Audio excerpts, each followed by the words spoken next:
an introduction to Timothy, to the two letters that Paul will write to Timothy.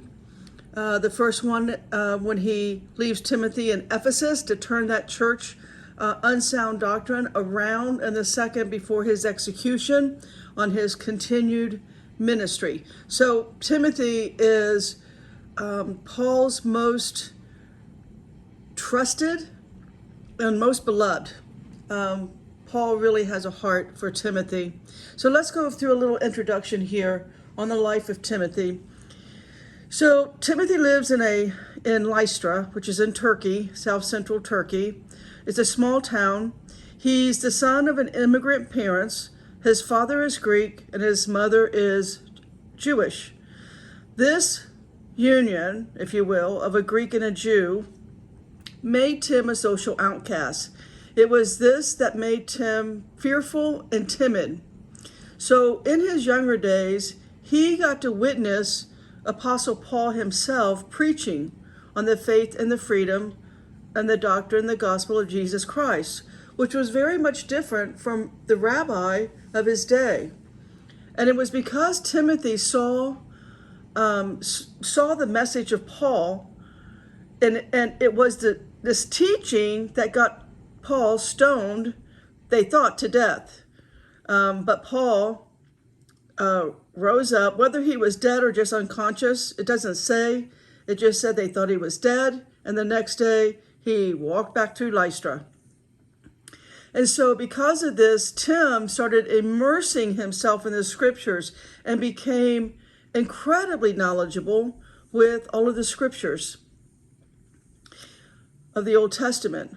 And so Timothy took Paul's message. He was young, but he was so well versed in the scripture that he was able to take the scriptures along with Paul's teaching of the faith of Jesus Christ and the grace of Jesus Christ. And Timothy himself took it upon himself to go out of Lystra and all the little small villages, little towns around Lystra, and start planting churches and teaching the gospel as Paul taught.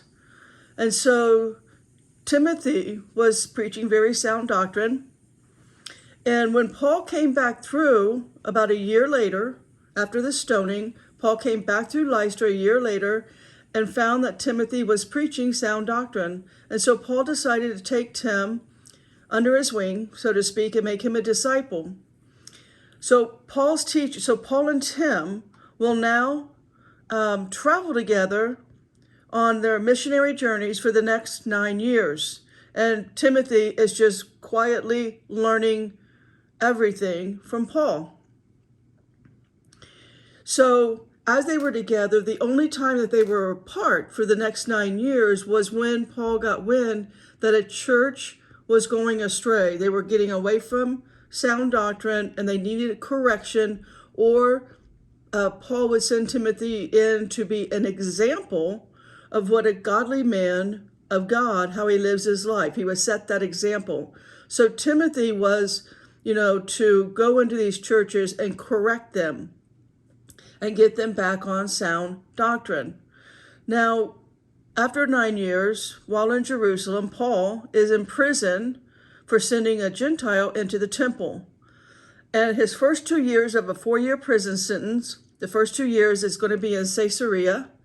And then Paul's going to get transferred back to Rome, in which he believes he's waiting trial in front of Caesar Nero. But before his trial, Paul is actually released. So he and Tim, at this time, they go to Ephesus, and they see how terribly wrong the church has turned back to idolatry. I mean, it was just so corrupt. Ephesus is so beyond corruption. And so Paul leaves Tim here to correct it. And Paul, at this point, is like, Tim, you've got to get him back on sound doctrine, get him turned around. And so Tim is going to be remaining here in Ephesus. Paul's going to leave, and he's going to go to Macedonia.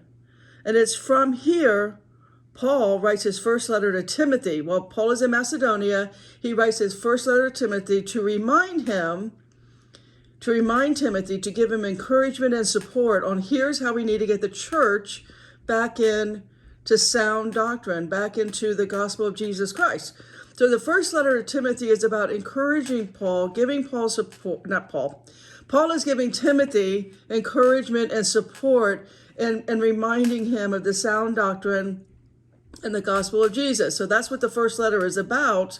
Paul's writing it from Macedonia to Timothy in Ephesus, who's trying to, revive the church back into the right way, sound doctrine.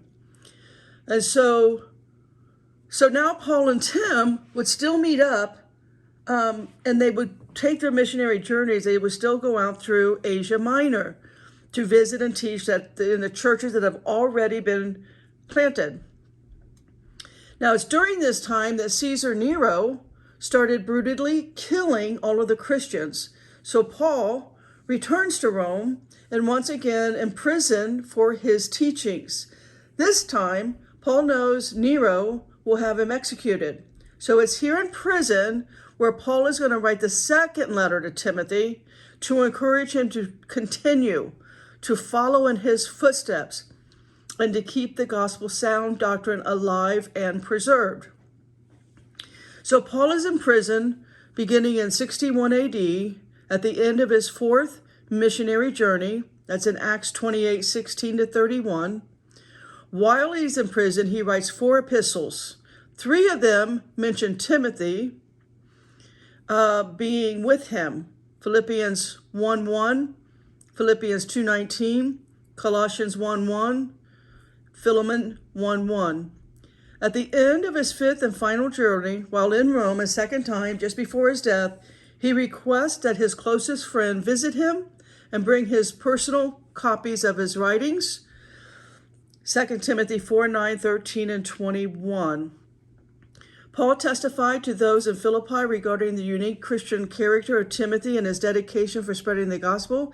He said, "For I have no one who is like-minded, who has genuine concern for you. But you know the proof of him, that as a child with the Father, he served with me in the gospel." Philippians 2:20-22. Timothy died in Ephesus when he was over 80 years old. According to the first chapter of Fox's Book of Martyrs, in 1913, he died in 97 AD, upholding the truth of the Bible. The book that Fox wrote states that he was a bishop of Ephesus and was murdered when he told a crowd of pagans that their idolatrous celebrations were ridiculous. So that's the setup. That's a little bit of the setup to Timothy. And now I'm going to read all of 1st and 2nd Timothy, chapter by chapter, from the only Bible that I ever read from, the King James Version. And all God's people said, stay in the Word.